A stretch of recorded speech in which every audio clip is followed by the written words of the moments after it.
Eight reasons why Rome fell. It's an article I found on web by Ivan Andrews. It was written originally on January 14th, 2014. Number one reason: invasions by barbarian tribes. The most straightforward theory for Western Rome's collapse pins the fall on a string of military losses sustained against outside forces.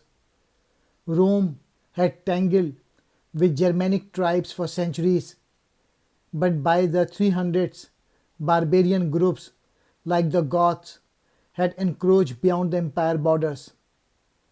The Romans weathered a Germanic uprising in the late 4th century, but in 410 the king Alaric successfully sacked the city of Rome. The empire spent the next several decades under constant threats before the Eternal City was raided again in 455, this time by the Vandals.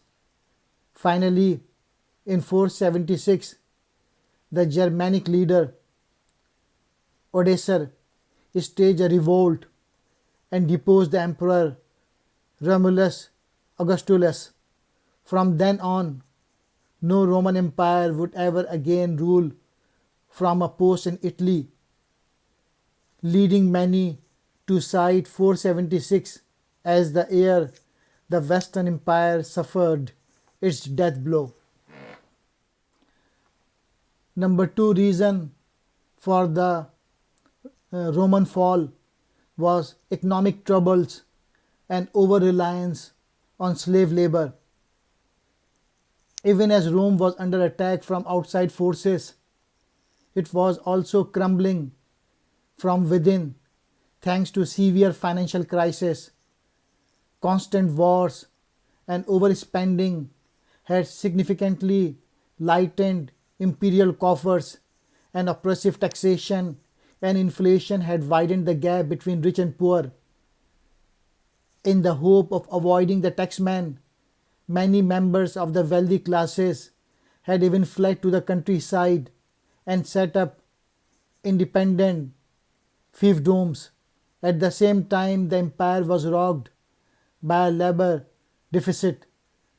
Rome's economy depended on slaves to till its fields and work as craftsmen, and its military might had traditionally provided a fresh influx of conquered people to put to work. But when expansion ground to halt in the 2nd century, Rome's supply of slaves and the war treasures began to dry up. Third, the rise of the Eastern Empire.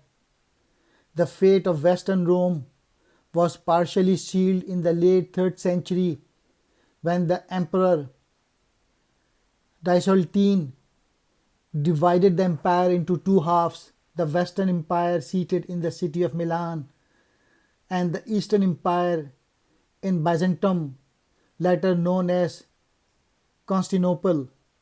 The division made the empire more easily governable in the short term, but over time the two halves drifted apart. East and West failed to adequately work together to combat outside threats, and the two often squabbled over resources and military aid.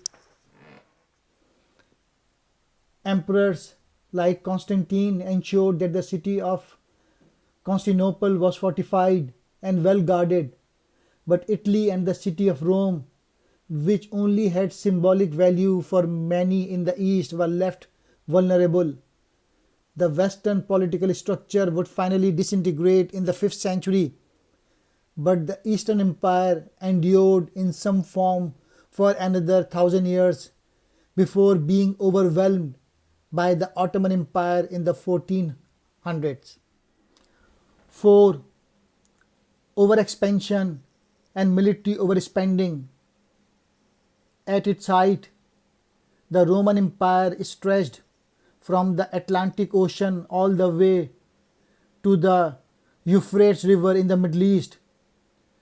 But Its grandeur may have also been its downfall. With such a vast territory to govern, the empire faced an administrative and logistical nightmare. Even with their excellent road systems, the Romans were unable to communicate quickly or effectively enough to manage their holdings.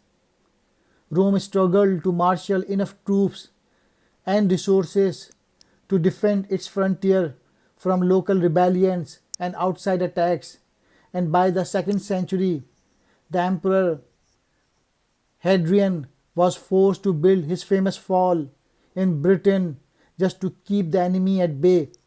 As more and more funds were funneled into the military upkeeps of the empire, technological advancement slowed and Rome's civil infrastructure fell into despair. Fifth, government corruption and political instability. If Rome's sheer size made it difficult to govern, ineffective and inconsistent leadership only served to magnify the problem.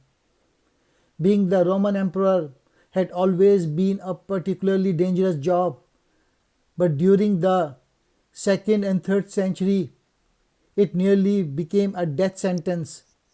Civil war thrust the empire into chaos, and more than 20 men took the throne in the span of only 75 years, usually after the murder of their predecessor. Number 6. The arrival of the Huns and the migration of the barbarian tribes. The barbarian attacks on Rome partially stemmed from a mass migration caused by the Huns' invasion of Europe in the late 4th century. When these warriors rampaged through northern Europe, they drove many Germanic tribes to the border of the Roman Empire. The Romans allowed members of the Visigoth tribe to cross south of Danube and into the safety of Roman territory, but they treated them with extreme cruelty. According to the historian, Roman officials even forced the starving Goths to trade their children into slavery in exchange for dog meat. When the operation became too much to bear, the Goths rose up in revolt and eventually routed a Roman army and killed the Eastern Emperor during the battle in 378 AD. The shocked Romans negotiated a flimsy peace with the barbarians, but the truce unraveled in 410 when the Goth king Alaric moved west and sacked Rome. With the Western Empire weakened, Germanic tribes like the Vandals and the Saxons were able to surge across its border and occupy Britain, Spain, and North Africa. Number 7. Christianity and the loss of traditional values. The decline of Rome with the spread of Christianity, and some have argued that the rise of a new faith helped contribute to the empire's fall. The Edict of the Milan legalized Christianity in 313, and it later became the state religion in 380. These ended centuries of persecution, but they may have also eroded the traditional Roman value system. Christianity displaced the polytheistic Roman religion, which viewed the emperor as having a divine status, and also shifted focus away from the glory of the state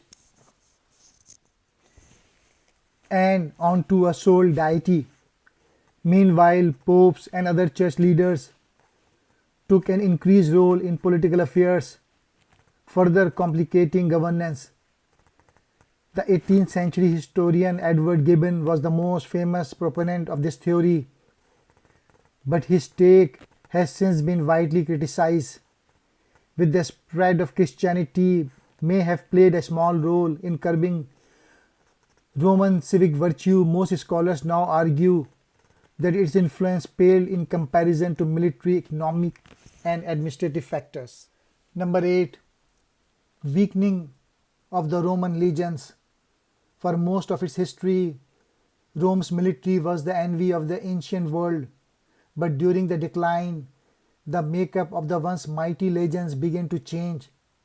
Unable to recruit enough soldiers from the Roman citizenry, emperors like Constantine began hiring foreign mercenaries to prop up their armies. The rank of the legions eventually swelled with Germanic, Goths, and other barbarians, so much so that Romans began using the Latin word barbarus in place of soldier. While these Germanic soldiers of fortune proved to be fierce warriors, they also had little or no loyalty to the empire, and the power hungry officers often turned against their Roman employers.